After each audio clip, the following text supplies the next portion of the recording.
वटपौर्णिमे दिवशी सकाळी नित्यकर्म उरकल्यानंतर सुवासिनींनी सौभाग्य अलंकार परिधान करावे. सौभाग्यवती स्त्रीने माझ्या पतीला आरोग्यसंपन्न दीर्घायुष्य लाभो असा संकल्प करावा. वटपौर्णिमेला ब्रह्ममुहूर्तावर वडाखाली चौरंग मांडून रांगोळी काढावी. प्रथम सुपारीच्या गणपतीची स्थापना करावी.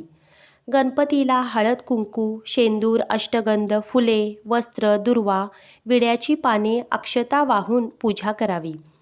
त्यानंतर वडाला जल अर्पण करून हळदी कुंकू, फुले, वस्त्र, काळी पोत, हिरव्या बांगड्या, अत्तर हे सौभाग्य अलंकार अर्पण करून ओटी भरावी. 5 फळे वाण द्यावी. त्यानंतर तुपाचा दिवा, धूप, उदबत्ती लावावी. पंचामृत आणि गुळ खोबऱ्याचा नैवेद्य दाखवावा. आरती करावी. पांढरा सूत बांधून 7 प्रदक्षिणा घालाव्यात. त्यानंतर व्रताचा संकल्प सोडून प्रार्थना करावी व 5 सुवासिनींना वाण द्यावे. भक्तिभावाने नमस्कार करून प्रसाद वाटावा व सायंकाळी सुवासिनींसह सावित्रीच्या कथेचे वाचन करावे. व्रत करणाऱ्यांनी दिवसभर उपवास करून फळांचे सेवन करावे.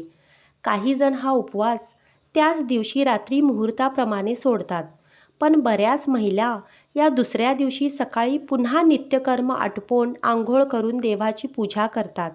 देवाला दही भात व गोड पदार्थाचा नैवेद्य दाखवून हा उपवास सोडला जातो.